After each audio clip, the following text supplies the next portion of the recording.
Hello and welcome to another episode of Chaos at London. This is Maine's edition. Tonight we find ourselves in Kalis's little, not really little, I guess. He lives in like a manor or something. Which is his uh, makeshift chantry where he's teaching people his ways and making plans and plots. So I'm gonna go ahead and let Kalis explain what the plan is for tonight.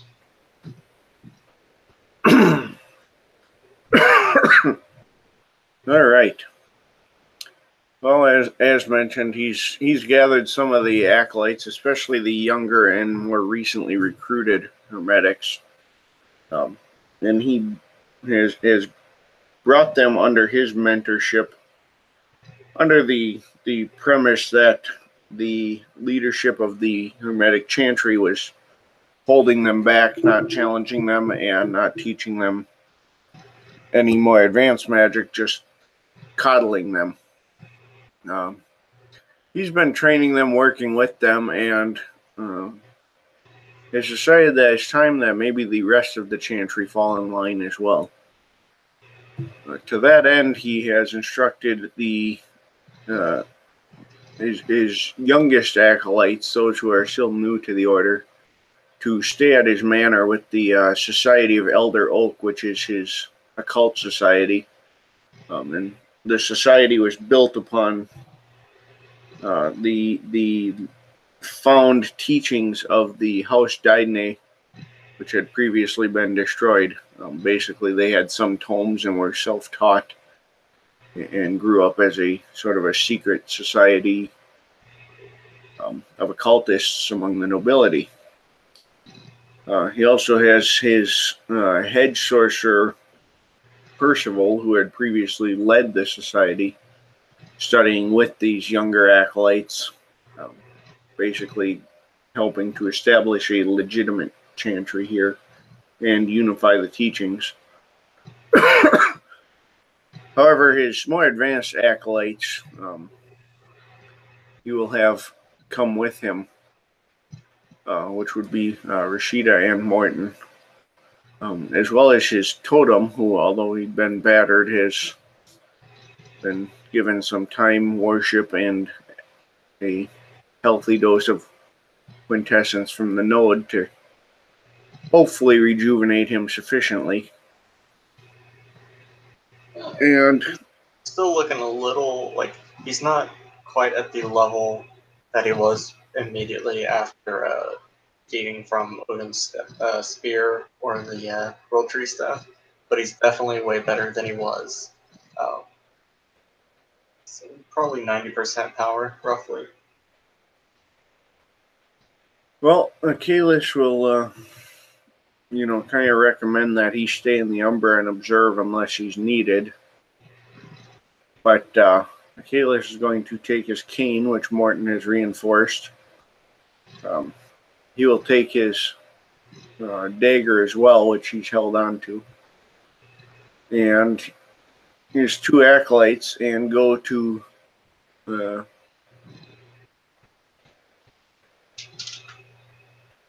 head towards the chantry. So he's just going through the front door. Yeah, he's headed straight in. Gotcha. Okay. So you go in, you see the secretary who's kind of sitting there. And she goes, "Hey guys, how are you doing today?" He says, well, we seem to be making progress. And then he picks up his cane off the floor and points it at the deeper into the chantry. And he says, and I believe our next meeting and further progress lies in there with Mr. Jacobson. You meeting with Mr. Major Jacobson? I can arrange that. Let's see if he's around. She'll pick up the phone. Kind of, you'll hear the little clicks and dials and everything. And she'll kind of talk into it. Yes, Kale's here to see you. Okay, yeah, I'll tell him. Thank you. No, she'll put down the phone. Alright, he is free. Go ahead and go on in. Alright. He looks at the two acolytes with him and he says, "Most excellent. Always pleasant when the management is available." And he starts walking in with his acolytes behind him.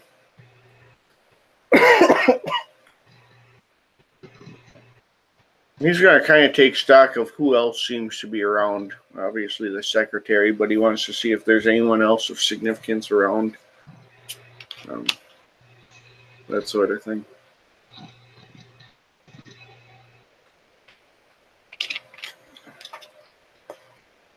But he will head directly to Jacobson's office.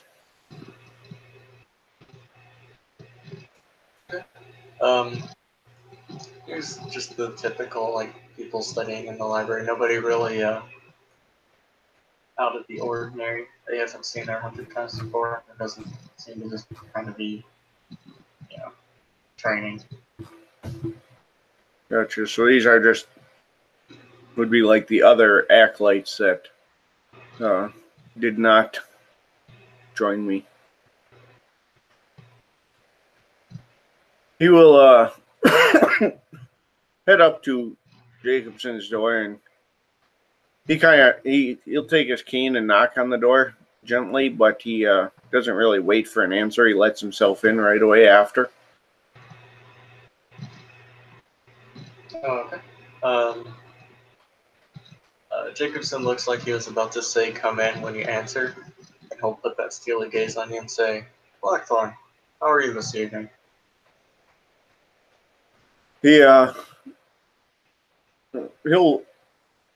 enter and let his two acolytes come in behind him first, and then he'll say, "Well, I do seem to be coming with some good news to report, and also some discussion to be had." Please have a seat. He'll walk up and take a seat. But he sits, but he's not really like relaxed. He's very formal business type.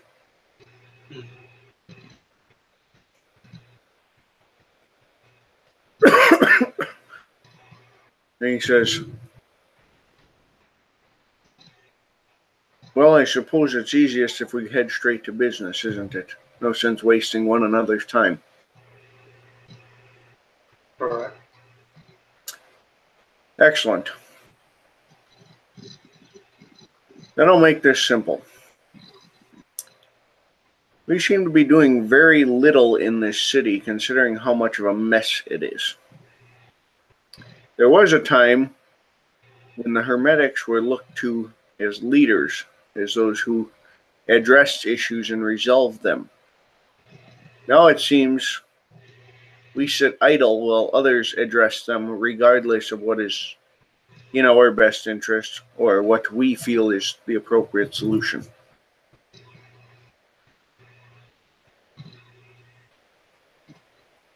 I'll continue to look at you. This order has certainly made mistakes in the past. There's evidence of that throughout the histories. But to sit, twiddle our thumbs, and contemplate in self-reflection does not allow us to grow or to correct our mistakes.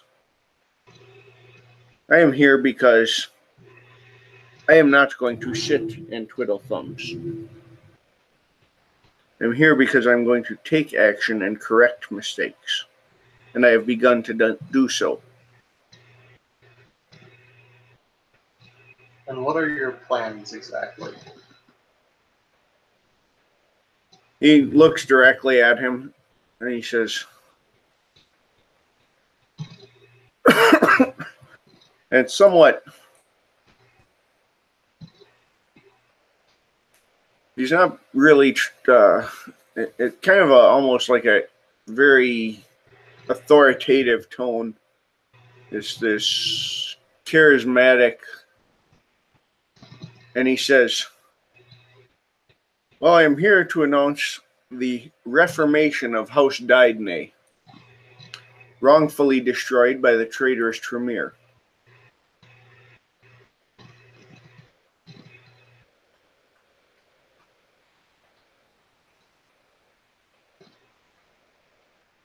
And I'll think for a second. Do you have the power to back up that claim? He looks directly at him. He says, "As you already know, I have the written teachings of House Dydney. Further, I have an established society that includes head sorcerers, laymen who are studying, and hermetic acolytes. Additionally, we have a spiritual patron that has granted us support as appropriate to the practices of House Dydney. It is a spirit of the earth and nature." Is that what that thing told you?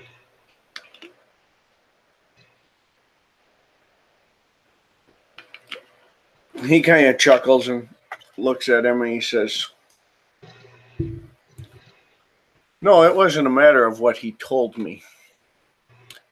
It's a matter of what I made him.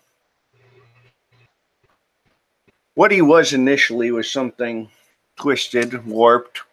Maybe it had been natural once, but it wasn't. But energies of the divine are natural. They are anchored in the high planes. Energies of something such as the world tree," and with that he takes out his dagger and sets it, holds it in front of him, "are anchored in a divine nature. Literally the fusion of the high planes and the natural world. And whatever he was before, the influx of that significant energy has reshaped him. Perhaps closer to what he once was, perhaps into something new. But that too is the way of House Dydney. We are druids. We are the keepers of the earth, the land, and the spirits. We are healers and shapers. We are not flambeau to fling fireballs. We are not the quasitor to ask questions and demand clean answers, yet simple yes or no's. We are the Dydney, the druids. We create and destroy as part of nature. To call the lightning of the storm, the fury of the earthquake, the strength of the oak, the life of the newborn rosebud.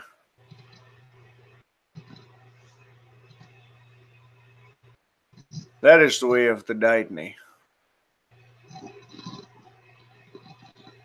And yes, he may have been something else. And sure, the simple answer is it's corrupt, let's destroy it. That would be the yes or no answer, the absolute. But we recognize that our world is not absolute. One is not at the bottom of an ocean or the peak of a mountain. There are infinite degrees of difference in between. And thus have we begun a process of healing and restoration and also progression. Because there's a cycle, but it moves forward.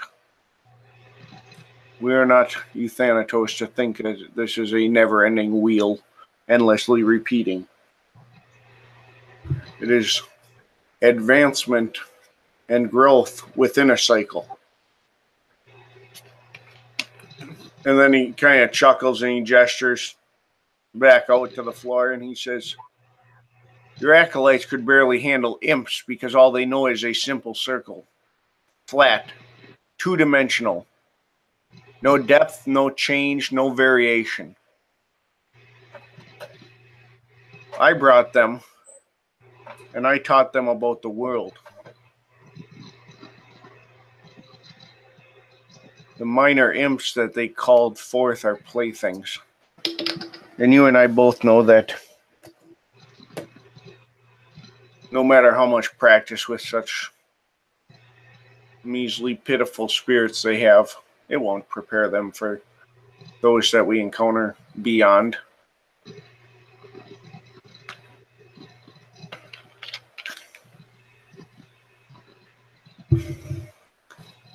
So yes,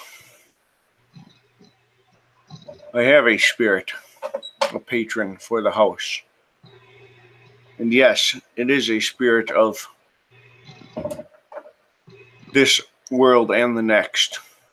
Because that is what we, the Daidne, the Druids, have shaped it and nurtured it into. And that's what we will continue to nurture it into. Anchored to a wellspring in the wild. Followed and supported by those like myself who recognize any kind of gestures around the office. Geometry is great. It's a wonderful tool. But until you recognize that it is also organic and fluid, it constrains you.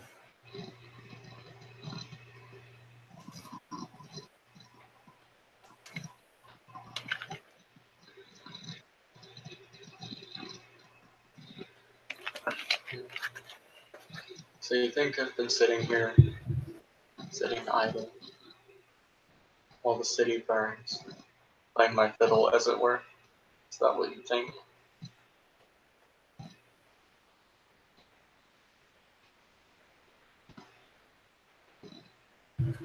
He'll stand up and he'll say, I did not know what you were doing personally. I'm not concerned with you personally. And he whips his cane up and points it back out the door.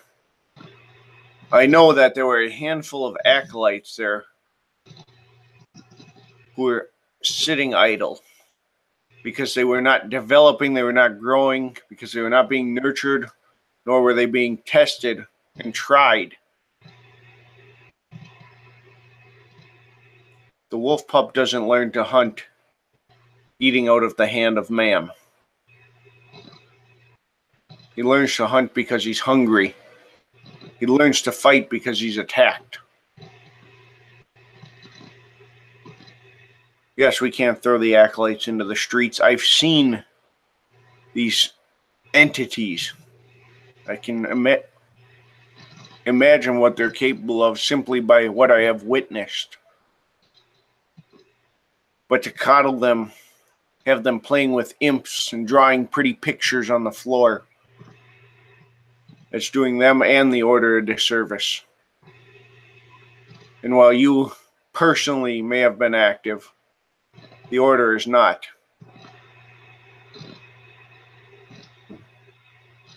There are other mages acting in unison as groups.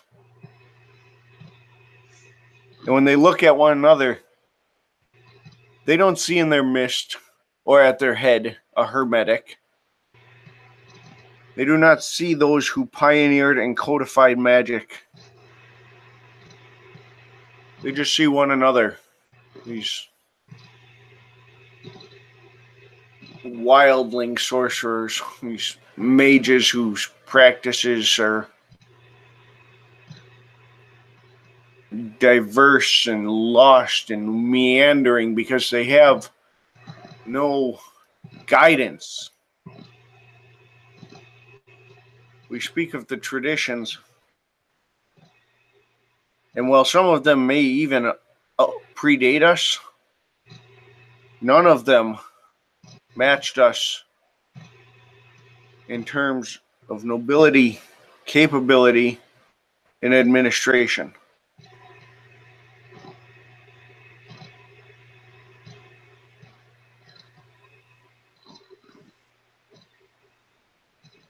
Perhaps you have been out doing your part, actively investigating and battling. But they are not seeing it. They are not seeing our acolytes training. They are not seeing hermetics going forth.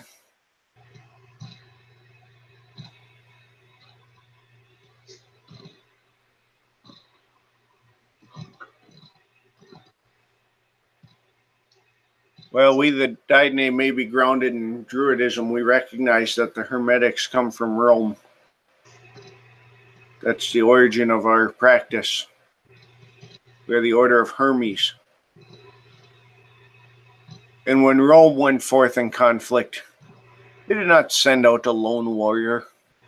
They did not send out one man skulking in the shadows or watching.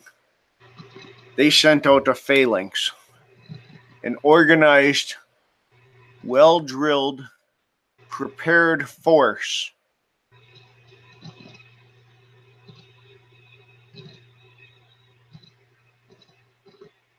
And the barbarians fell in line, or they fell aside.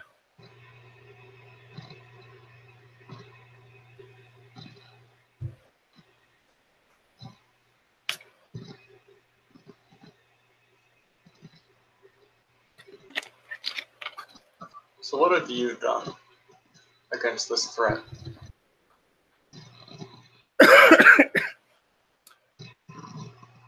He leans forward and he says, well, I have identified and isolated at least one of these entities, the one who calls himself Pride. Furthermore, I have established a verbal contract that he will possess a single mage who I bring before him and no other.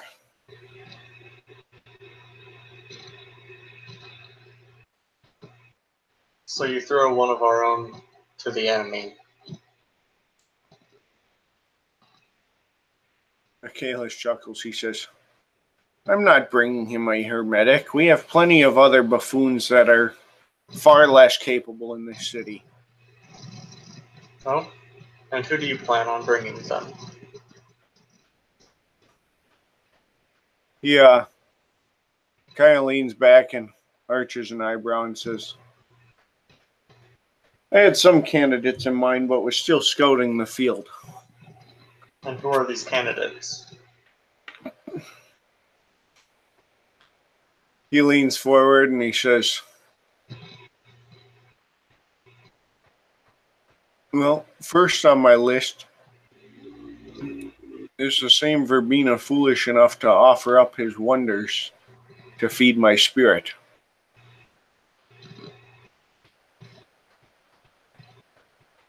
Alright, I will need a dexterity athletics roll from you. Alright. It's starting to get real.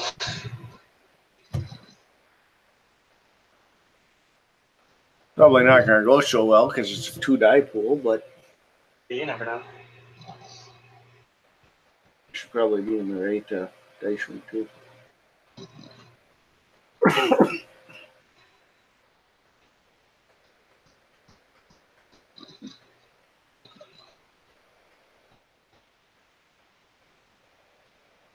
It went swimmingly, all things considered. Yeah, 2 successes. I did. I'm Right, a so little taken aback that I got two, to be honest. yeah, uh, Kalos gets that. You know that feeling you get when like you know something's like kind of that instinctual feeling you get when you know something's about to hit you, so you should move right now. Yep. That's the kind of feeling that Kalos gets, and he kicks his way back in the chair as one of the bookshelves overlooking the wall falls down on where you were sitting. He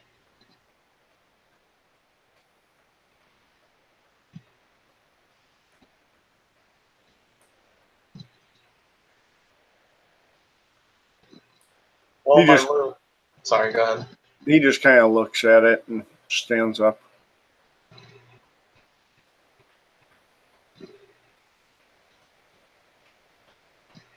Well, my loyalty is to the Order of Hermes. First off, I am loyal to the traditions as a whole. So if you plan on sacrificing one of our own to the enemy, but you've already made a deal with them, I'm afraid I cannot let that stand. And we need to roll initiative now. We'll go ahead and roll, but Kalis will respond. And this is where he's going to kind of get, like, he pulls out, like, his manipulation and subterfuge to kind of real critically try and challenge this and twist it around a little bit. And he says, "And how many do you sacrifice by leaving them free to possess any who wander in their path? I agree to bind him to a single entity. No terms, no limits.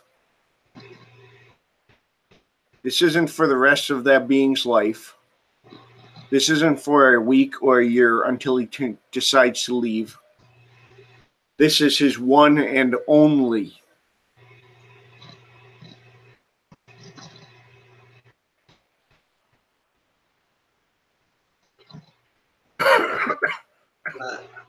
You'll get that, and then we'll do initiative. Alright, so my initiative will be 11. And we'll go ahead and roll the manipulation subterfuge. Here's that nice enchanting voice. Gotta love that.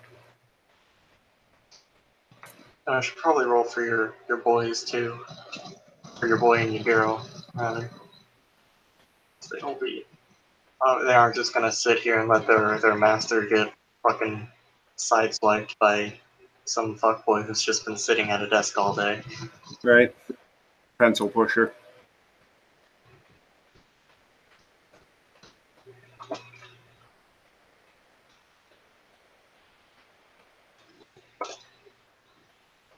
Uh, yours was 11, right? My initiative's 11, yes. I also had 4 successes on my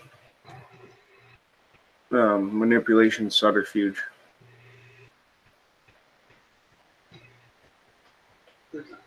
Um, I'll tell you what, combat's gonna take long. I gotta use the restroom, so if you need like to go grab a drink or use the restroom, whatever, now's the time.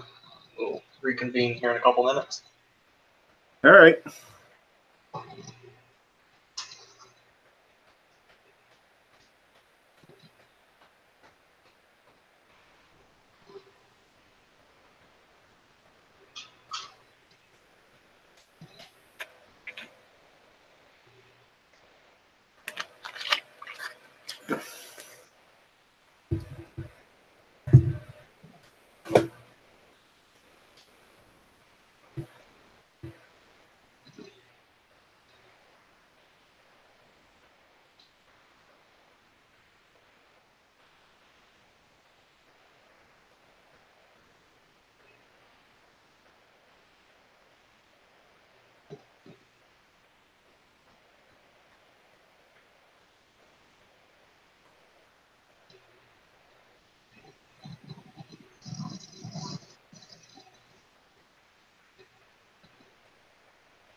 Okay.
Yep, I'm ready to go. So first off, just so initiative people are clear, I'll go ahead and put initiative on the side. So I'm gonna go through. Do.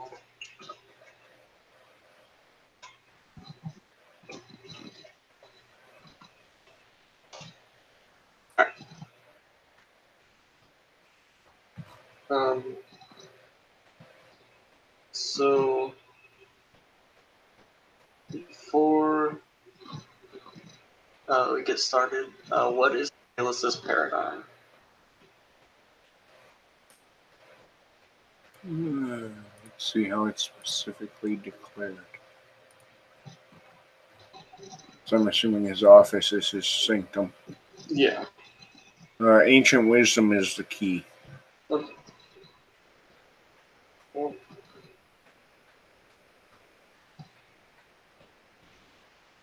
um, okay. So Morton and Rashida are going to share your paradigm because they've been studying with you for like a month straight at this point, I believe. A little over a month. Um, let's see, what is Morton going to do? He's going to start working on something.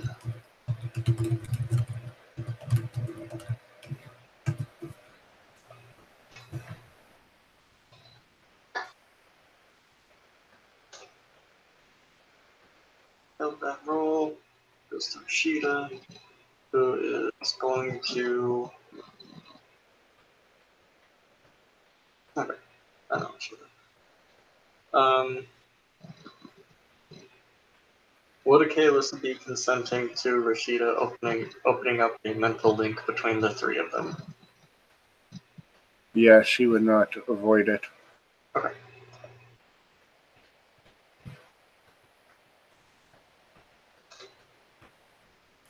She's going to have to continue casting on the next turn.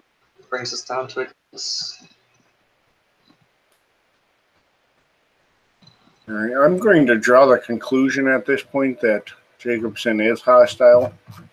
You know, Yeah. bookshelf kind of gave it away.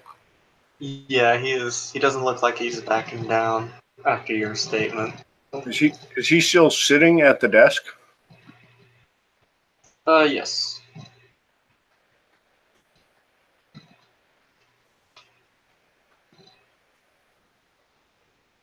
All right. I need to determine. Has he made any obvious movements or speaking? Not yet, Okay. but his turn initiative is not till after yours. Okay. Well, that's. And Kalis wouldn't know that part, but he would know.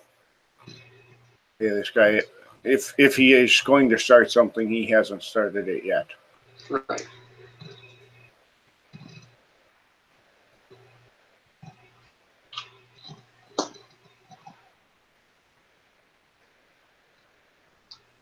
So what is Kalis doing for now? He is going to.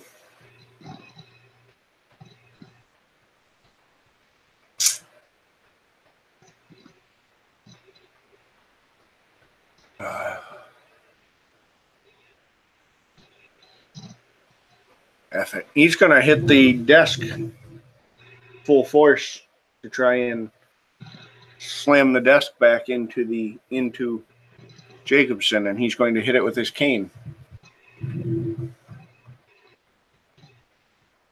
Okay. So I don't know if the desk has. If you want a standard diff to hit the desk, or if it's lower because it's a freaking desk. I mean, it's a desk. Like, it's not exactly hard to hit a desk. It'll be difficult to hit it, but the damage will be slightly higher since you're trying to move it, and it's a desk. All right, so to hit. Use dice commands, not just numbers.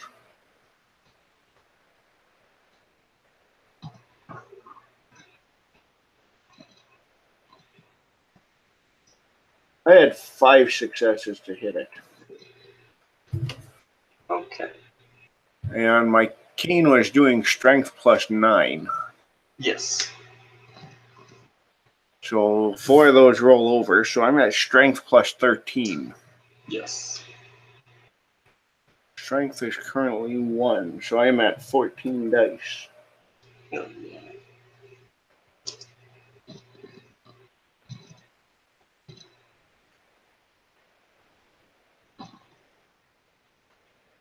Wait, you don't subtract 1, do you? No, not on damage. Then that would have been 9 successes. My mistake. So that desk goes launching forward on impact.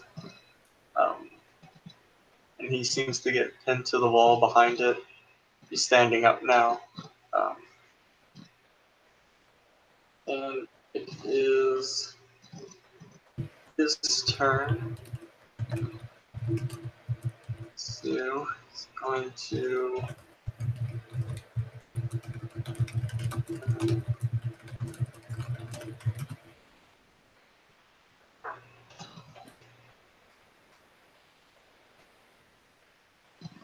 Okay.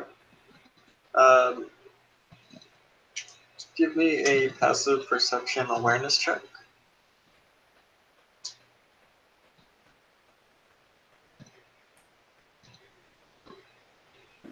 Perception awareness, so 4.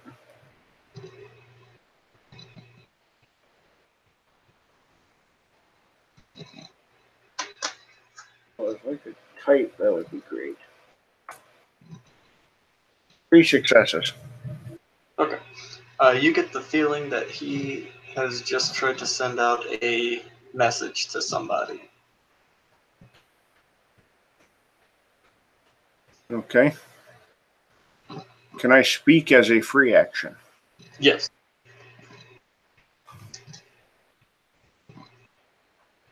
I will tell Morton to close the door and seal them if possible. Okay. You know, that whole matter and prime thing should come in handy. Yeah. And forces, you could reinforce it that way too. Yeah. He'll, don't forget you do have the men. Oh no, she's still working on that. Never mind. Okay.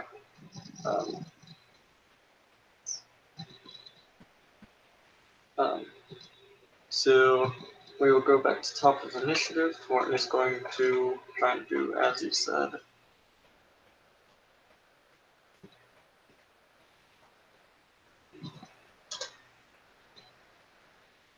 So he manages to barricade the door a little bit. It's definitely a bit more strengthened than it would be normally. After that, Rashida is going to attempt to continue her.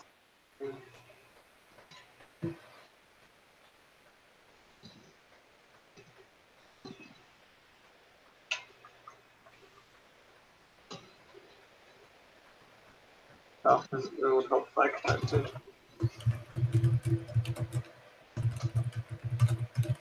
Okay, that's enough to get it off. So you all three have a mental link now. So now it comes down to you. On to me.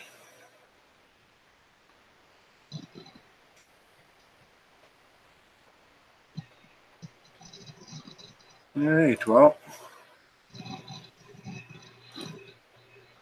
And he's still behind the desk? Yep.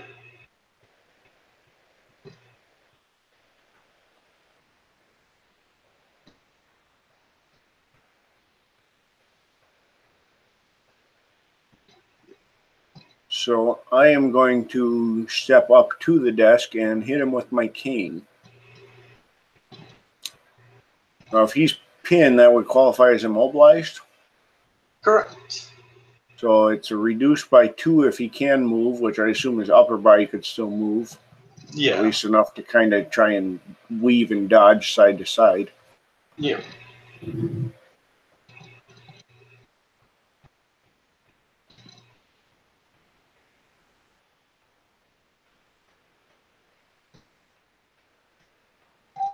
It's another solid 5 successes. So we're looking at a 14 possible damage.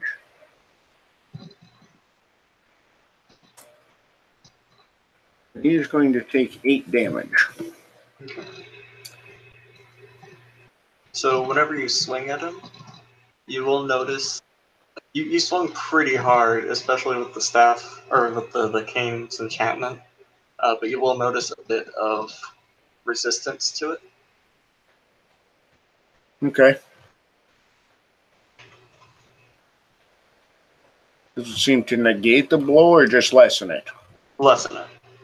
You definitely swung hard enough to get past whatever it is, but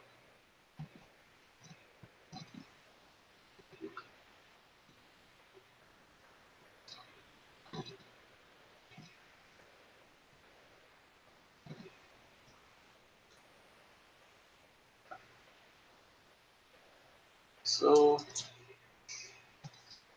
he definitely gets a bit of a broken nose by this swing, and with that amount of damage, you feel like it probably should have done more. But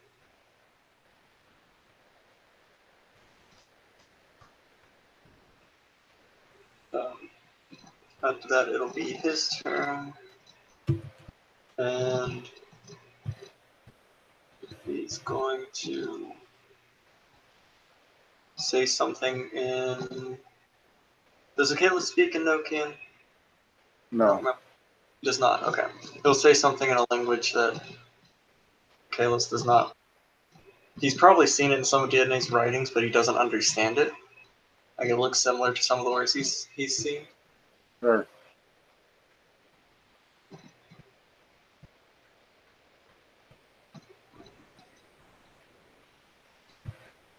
And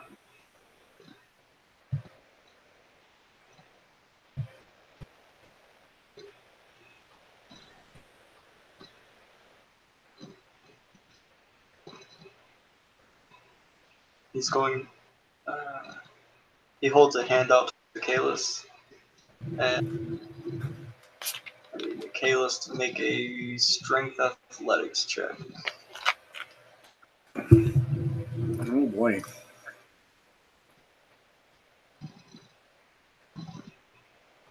Not going to be big, I know that.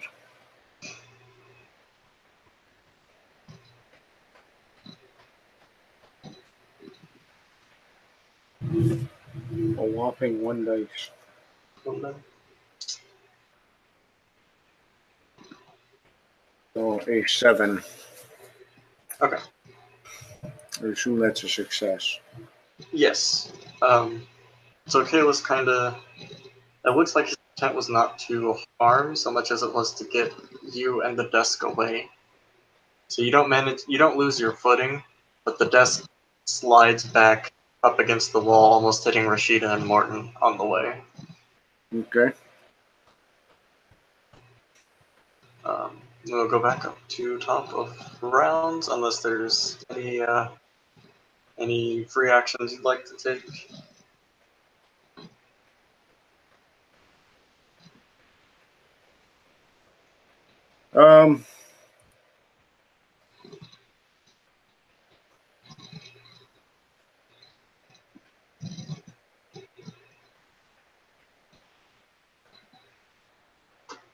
Under my breath, I will tell Nott if he wishes to, if there's anything in the room of power or on his person, he should begin devouring it, and I will keep this one occupied. Okay. You will get the kind of mental affirmation from Nott. And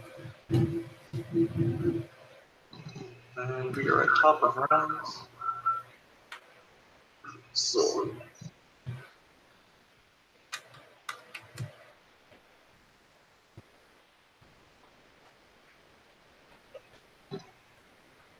Yeah, apparently my headphones decided they're not working anymore, so that's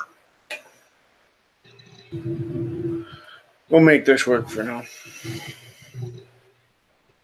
okay. So there's a loud boom from the door, and it bursts open, revealing a man wearing a plaid shirt and a pair of jeans, holding a sword. And he will yell, "Everybody stop now, or I'm blowing up this whole goddamn room." And Morton and Rashida will look at you and hold their actions until you tell them what to do. Do I recognize this individual? Rashida will give you through the mental link, say that's Steven, one of the people that she mentioned in the report.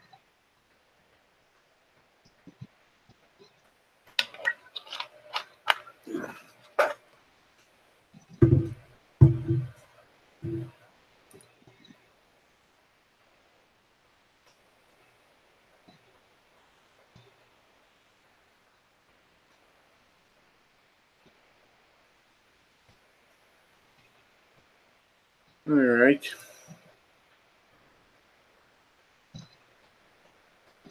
So they're holding for me at this point, correct? Yes.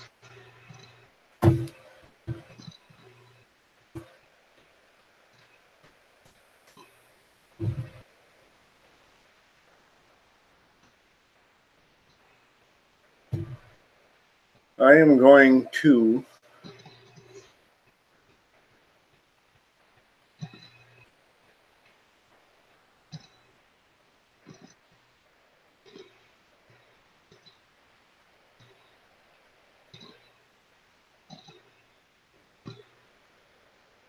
I immediately lower my cane, and I will turn to him and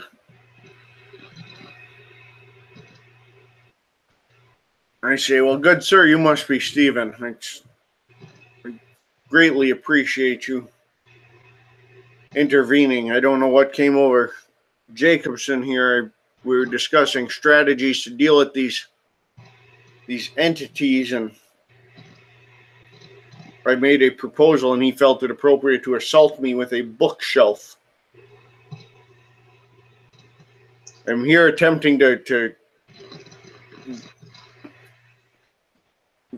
gain some foothold for us as hermetics in this city and minimize the risks to our own, including acolytes that have turned to me for assistance because they were being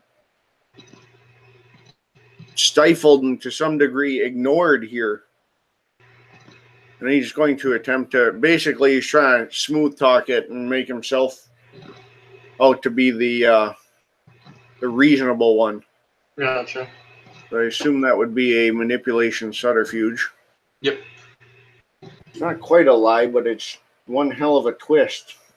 Yeah, for sure. He is also going to attempt to use mind magic here to kind of influence the mood, make this individual more amiable. And he has 6 successes, and voice and vocalization is his mind focus. So, a cool diff 3 that he just dropped it to. And my inability to type. He has 4 successes on a mind 2 to influence this individual's mood, as he's also smooth talking him. Okay. Of course, as he does that, he continues on. He says, I've been a keeper of these lost texts from a house that was destroyed. I came here seeking support to reestablish that house. I've taken steps to help rehabilitate and reform a corrupted totem spirit, a spirit of great power that had been twisted, and I've been trying to reform that and re-anchor it to the natural world. I've been training these acolytes, and I came here for assistance and with a plan and a goal to protect as many as possible. Okay. So first things first, you are in another mage's sanctum, and you don't share their paradigm, so you will gain 2 paradox. That's fine. Yeah. Stephen will listen to what you're saying, and he'll say, Dick, not true? Jacobson will shake his head, no. He came in here accusing the Order of doing nothing in the city, and then claimed he was going to sacrifice another member of the traditions to rescue us from the sins, keep them from possessing any other mages.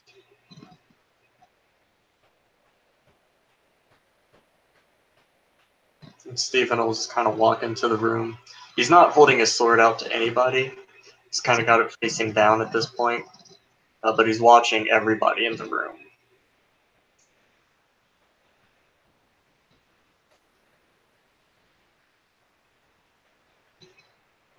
All right. Well, then I'll look at him and I'll say, these beings, they touch realms and layers that most of even our kind have minimal access to.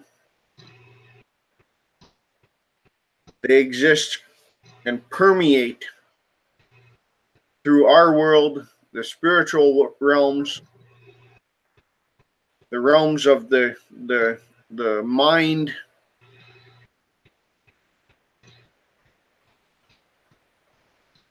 It is unpleasant, but we have to decide sometimes. We have the responsibility to make that decision, even when it is tough and ugly. What is one life versus many? And he'll look right at Stephen and he'll say, if you could choose to sacrifice one person, knowing that it would guarantee no others could be damaged by that threat,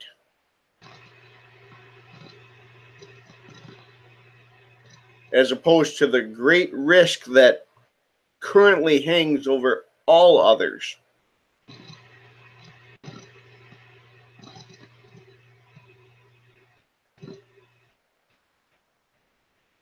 Isn't that sometimes the tough decision we have to make?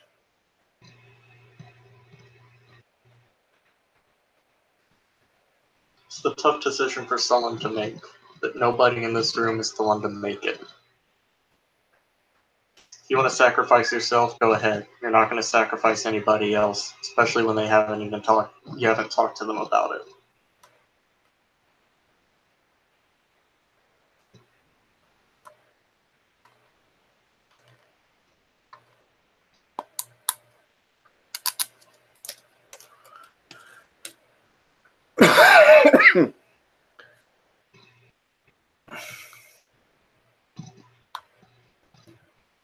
He steps back and says, I did not come here asking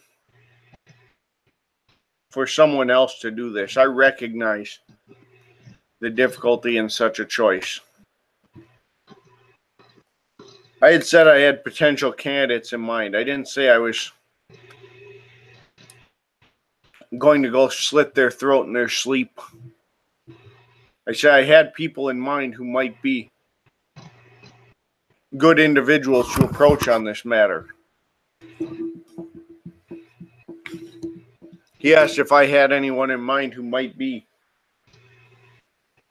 someone to consider.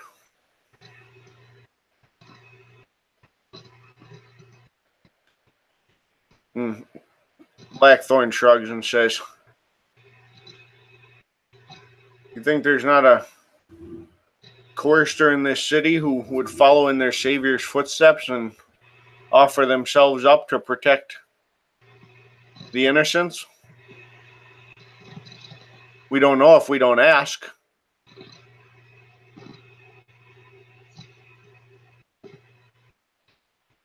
And if all of your candidates refuse, what's your plan then?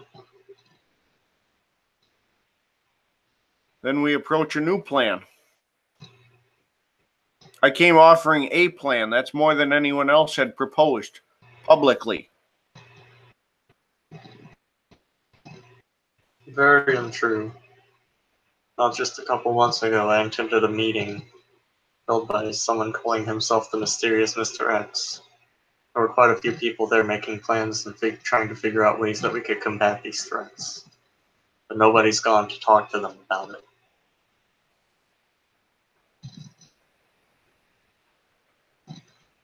He gestures and says, very well, allow me to rephrase. It was more than anyone in this order had proposed.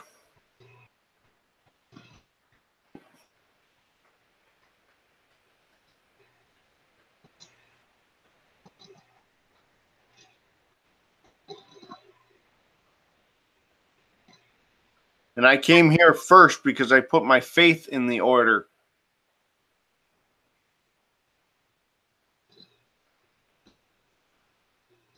I came here to... There's a lot of feedback wasn't there. I could see that. My bad.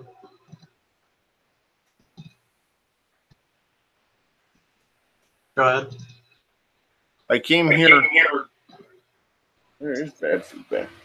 Here, I'll just mute. You go ahead and say your thing.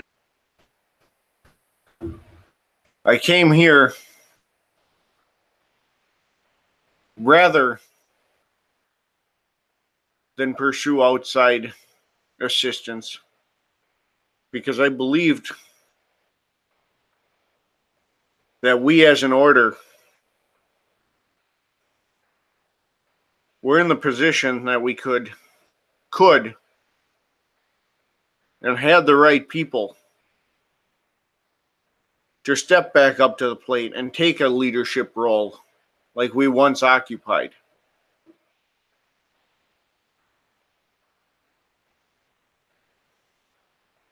I did not go to the courts of the Fae, though I've been invited and welcome there.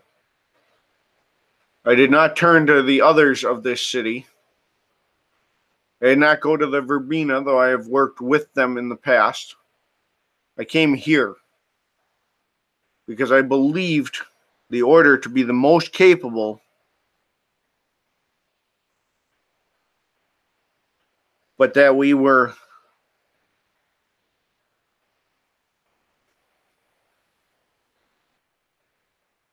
don't wish to say lacking, but perhaps that is the most appropriate word. We were lacking cohesive motivation. We had no unity despite being a well-structured order.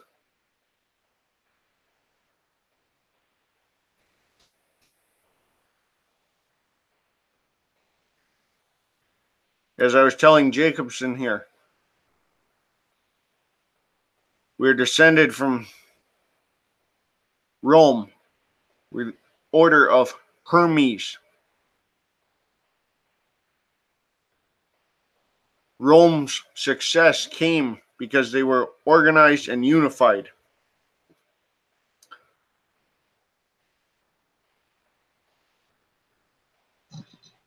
Go ahead and give me another perception awareness check. Difficulty 6.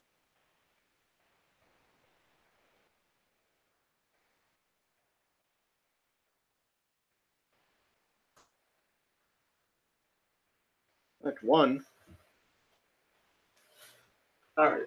You get the feeling, especially with your knowledge of spirit, somebody's actually no, it's you know who it is. It's the only person behind you. Jacobson is working some spirit magic, and you can hear not say in your head, "Stop him."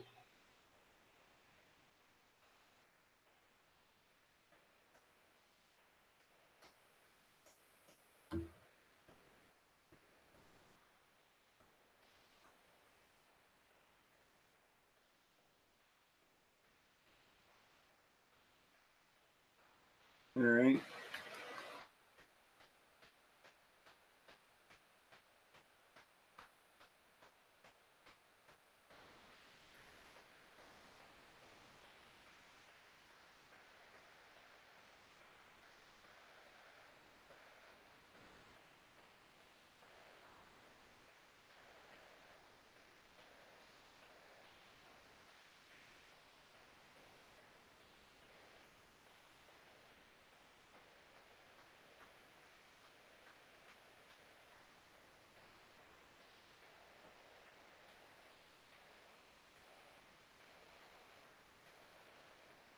Give me just 1 second.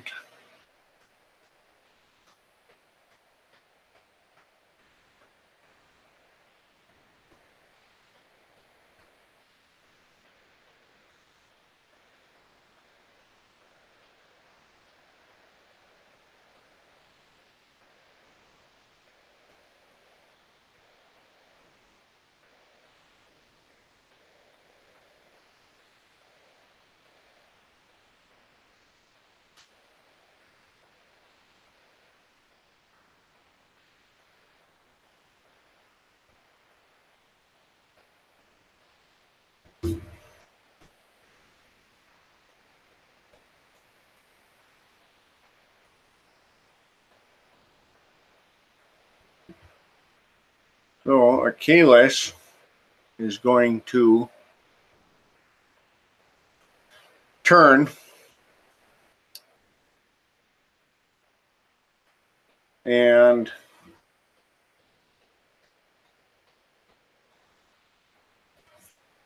he heads towards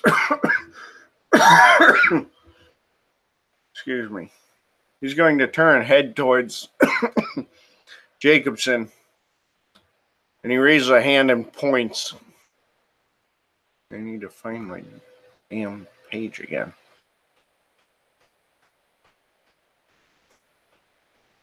I need to like bookmark within my bookmarks. There's too much crap in these books.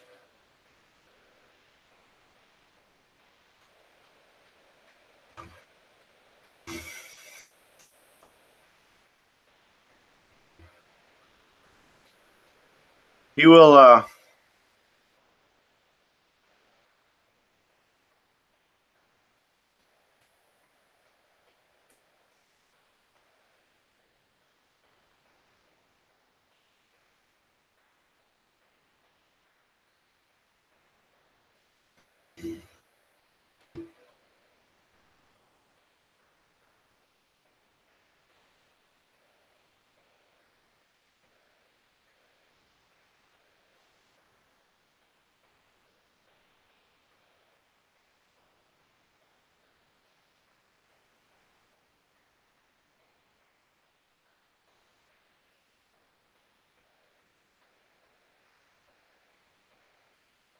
Oh, this is going to get a little wild, but that's all right.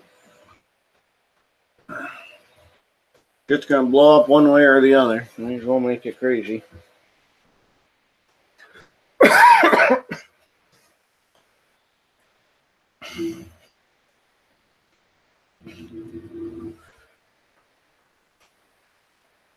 He turns, and as he points in a very commanding voice, he almost a imperial type. He says, "You will swear, Jacobson, to support House Didney and their totem spirit, their patron, without harm, or you will show that you have not the Order's best interests at heart." It's basically, I don't know if that's going to be like a subterfuge or a leadership, but he's basically trying to, like, I don't even know if demand is the right word, but, just kind of almost a command. Yeah, we'll go with leadership. Trying to think of how he will resist it or attempt to. I'm just trying to figure out how exactly he will. If that makes sense.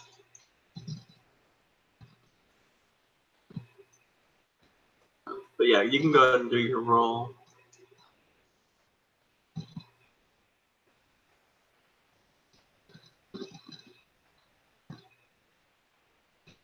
I dropped in the side chat there to kind of tell you where I'm going with this. Okay, gotcha. So it makes more sense.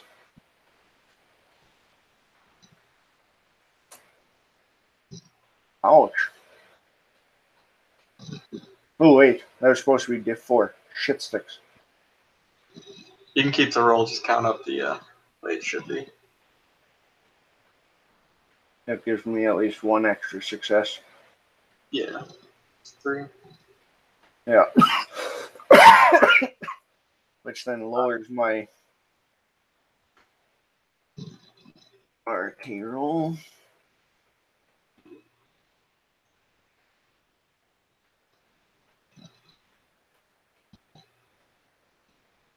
So basically what you're doing is you're using the mind magic to make him more likely to agree to the oath, and then you're going to use contract to make it binding, right? Right. Okay.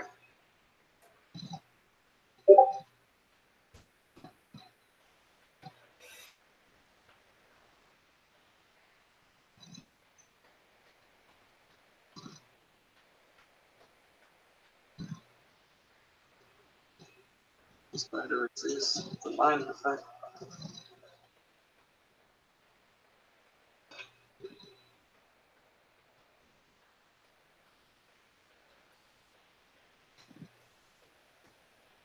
He looks you in the eye and he says, "I will do no such thing.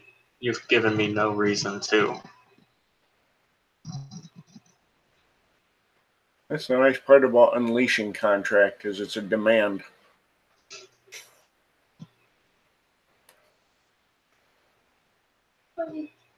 Honestly,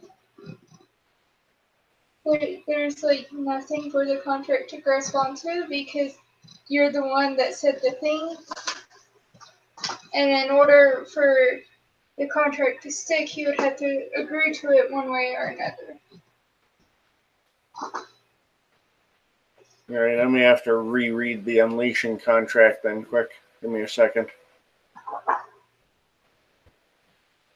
Like he has to agree in some form to the contract.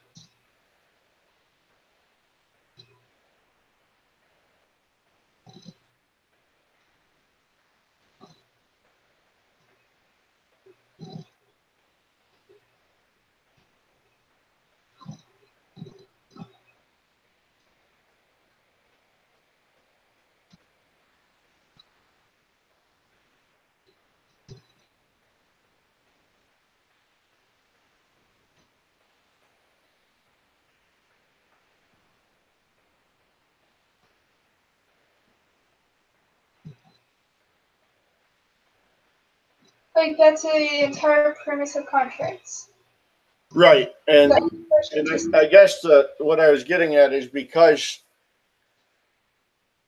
by refusing to support the House, he's binding himself to the statement that he doesn't have the order's best interests at heart. He's saying, because it was Akela said, look, it's one or the other.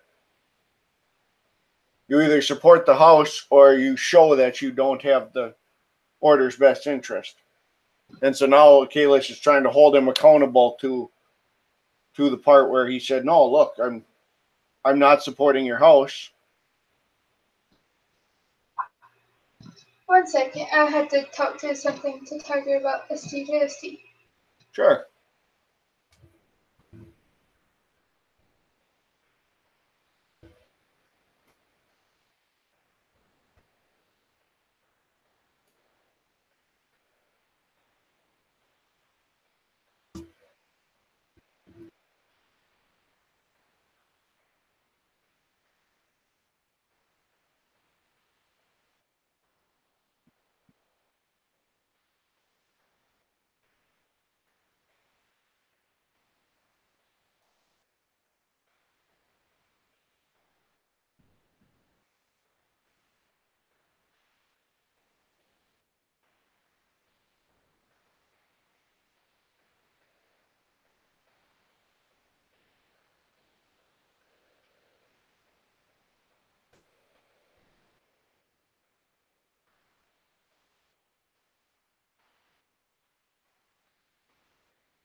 Okay. Roll your dice. Yeah, do you want to go ahead and rephrase it? Go ahead. Because it doesn't. It's weird. From what I'm reading, it can give you the ability, or it can give you whatever you need to make the contract go through, but it cannot force a contract onto someone who is unwilling to make it.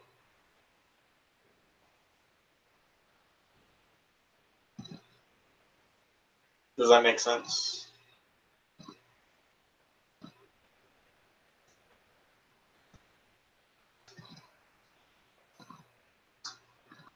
Yeah, I think so. Okay. That so let me rethink how I want to approach that then, because I want to obviously reapproach that. Because yeah, if I and that does make sense. I just think that then I need to reapproach what I'm actually trying to get in a contract. Yeah, that's fine. It's not the best wording on the thing, so. No, I was like, I just read it 3 times and I understood it 3 different ways. Yeah. So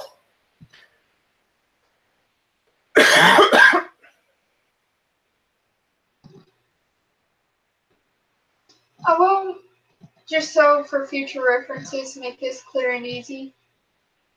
In order to use contracts, the Fey realm art, Fey art, I don't know why I said that. The 2 people entering the contract have to agree to enter the contract. Now you could, if you had high levels of sovereign, put him under a Gias, which would be an entirely different matter. right.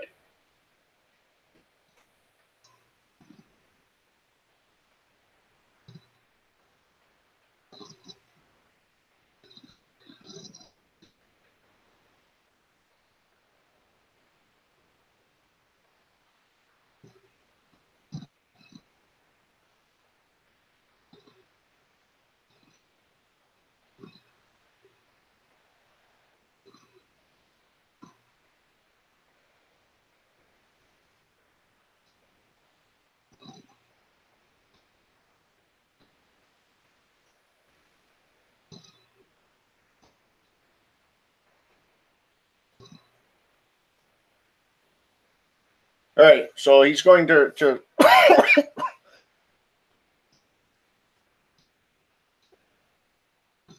You alright? tickle in my throat.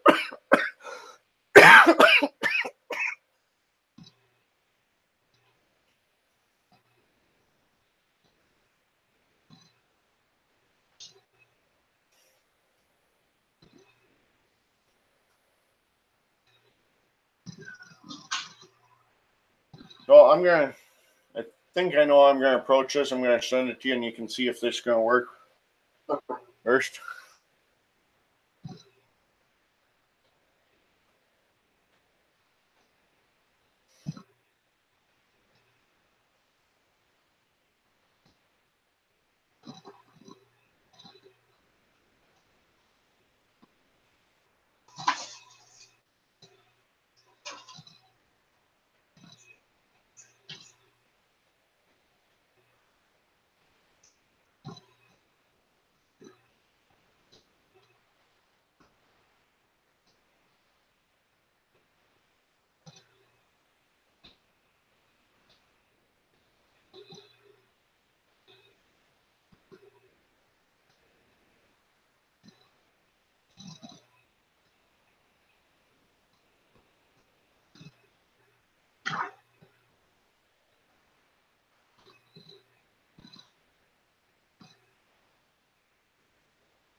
All right, I think I got it. I sent it to the side chat first, though, so you can vet it.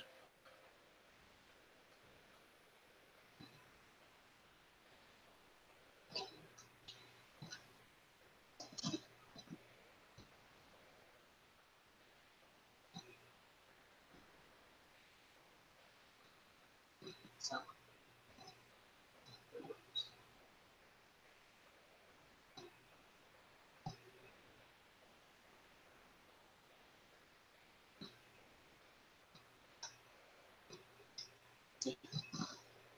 Yeah, basically he's selling the contract to himself. yeah.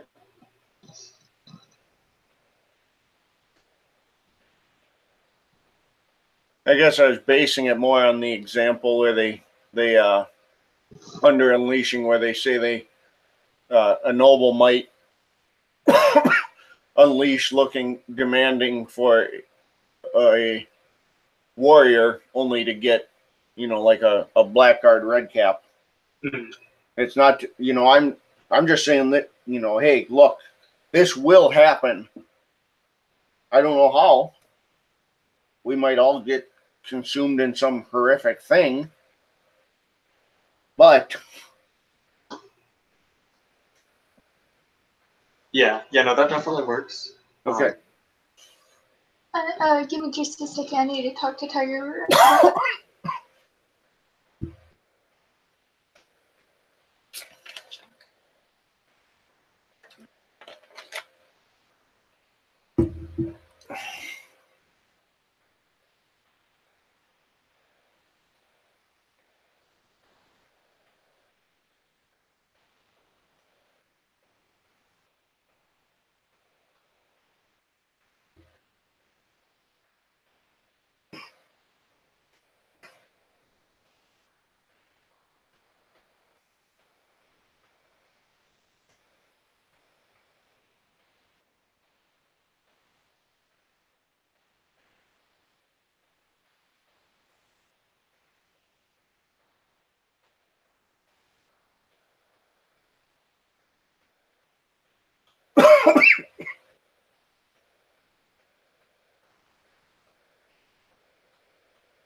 Okay.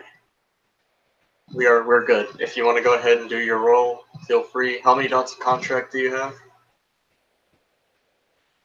1. Okay. Don't get more than one success. Right? Well, I mean, it's better than a botch, I suppose. Not by much, but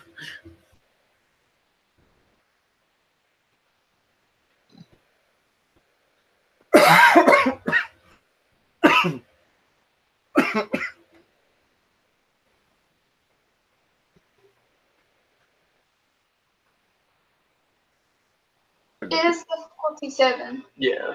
that's what I was just looking up. I was like, I think it's Yeah, there's no modifiers. It's just you roll your straight glamour. yeah. Good luck.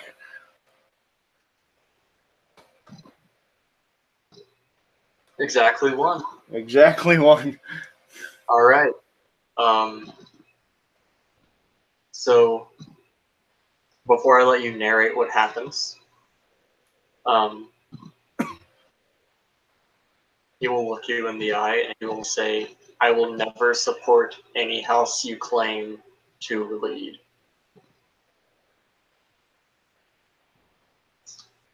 And it is yours to describe what happens.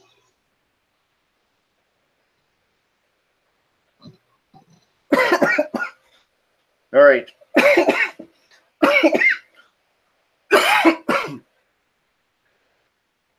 So,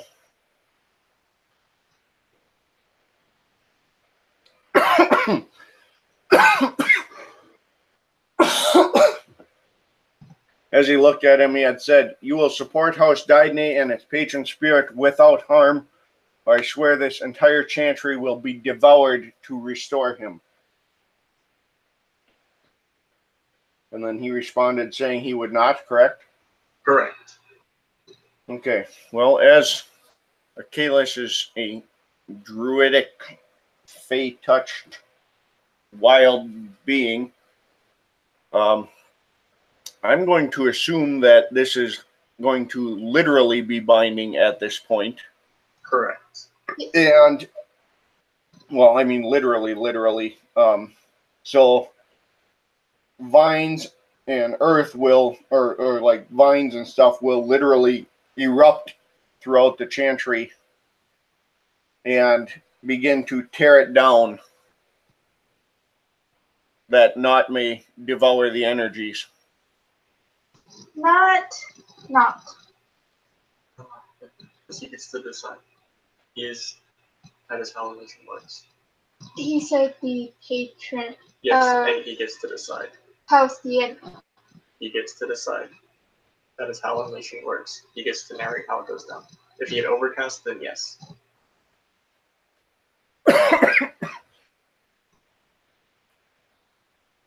So, and of course, because his, so he gets like this real imperious look on his face, and he stands just amidst this chaos as it gets torn down, and including obviously then the gates to the vault and such. And he'll just continue to stand as the building crumbles to rubble. And fairly blatantly, he looks at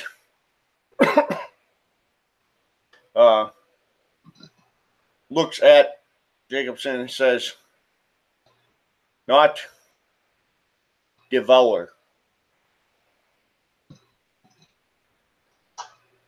Okay, so you'll hear screams as people run out of the chantry trying to escape. And Not will make himself manifest, and he will pull off the mask that he has been wearing, revealing just a gaping maw of nothingness. Reach his hands into the maw, extending it further and further and further. And the physical makeup of the building, along with the spiritual energies that have been pushed within it, will start will also make themselves manifest in the air in different colors and shades and start being absorbed into his maw.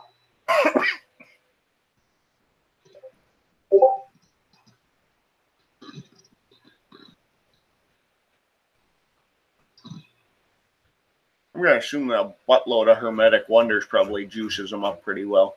Yes. I will also need you to make a willpower roll, difficulty 7.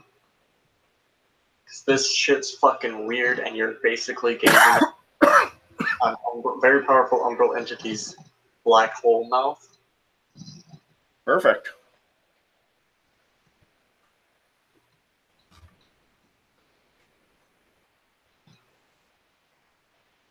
You said 7, correct? Yep.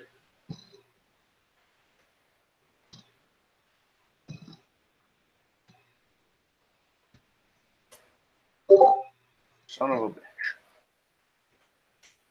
I failed, but I didn't botch. Okay. So Kalis is shaken by this incredibly terrifying. I need to look them up.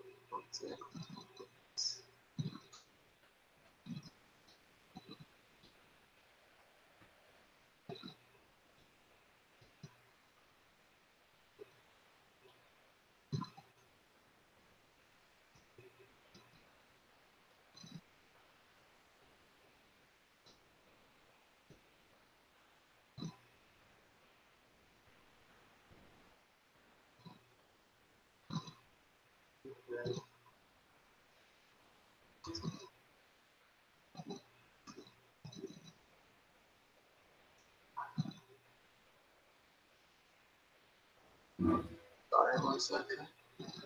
Sure.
Okay.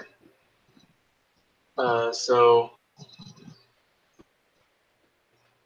Achilles will,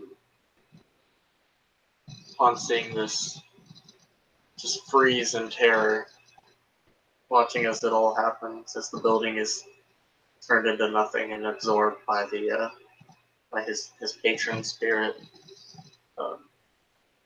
Who, whenever it is done, will pull his fingers out of his mouth, restoring it to its original shape, put the mask on, nod to Achilles, and disappear.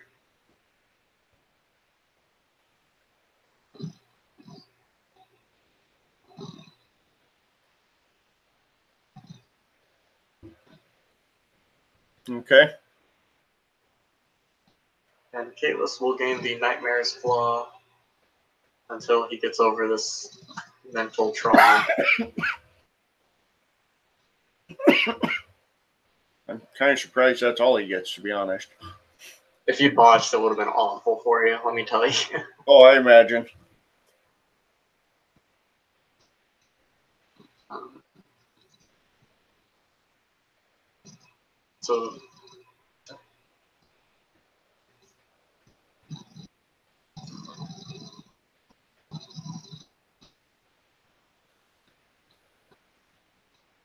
So one of the things you will notice whenever you are no longer frozen in terror, Jacobson seems to be gone. You didn't see him move past you or anything, So that kind of gives you an idea of what happened to him. Well, there's one of two things, either magic or dinner.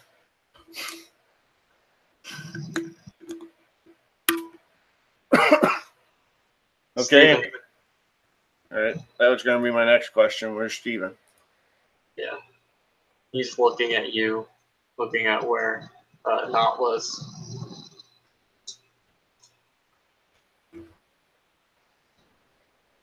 What the fuck did you just do?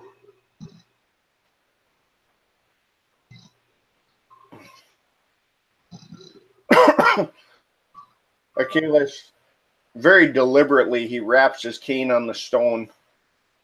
In fact, he's going to use enough force to try and like crack whatever stone he's left standing on. Okay.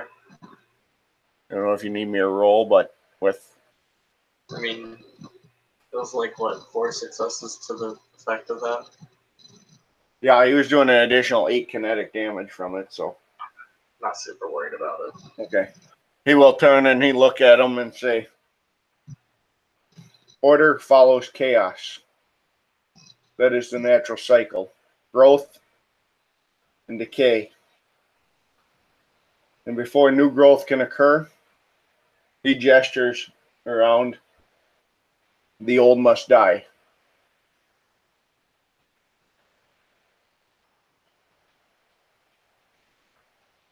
And he turns to his acolytes and then he'll look at Stephen and say, there is a place for you, should you choose it. No. No, in fact, it may be time for a tribunal soon. I charge you with the crime of recklessness and endangerment to sleepers, as well as breaking the law of shade. He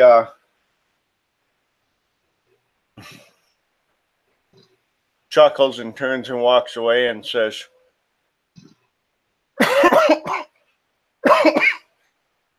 very well then. When your people are ready for the tribunal, they can send a message to the Fey courts. Given it was Fey magic, I believe they would have a say in it as well.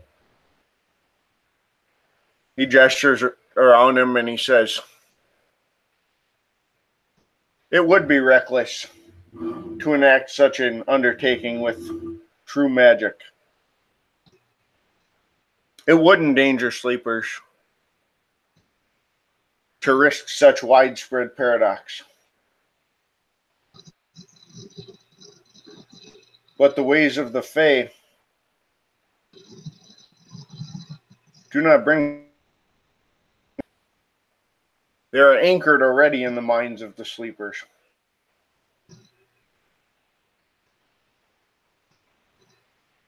And he kind of gestures and he says, it's a shame that this building had such faulty infrastructure that it collapsed so thoroughly upon itself. Perhaps there was a gas leak that ruptured and damaged the foundation. And as he turns to walk out, any other acolytes left there, he'll very loudly and clearly say, you are welcome to come and join a house that will acknowledge your skills and help you to grow. Or you may join with Stephen here and return to an order that has found stagnancy to be its methods. I do not pass judgment. I will not stand in your way if you choose another path. We all have choice, and we all accept the consequences. He gestures at the rubble and he says, this is the consequence of the order's leadership, of choosing not to grow.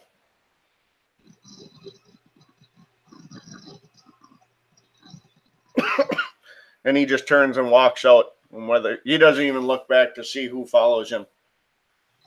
Okay. We're gonna call it there. I think that's a pretty good spot to end it.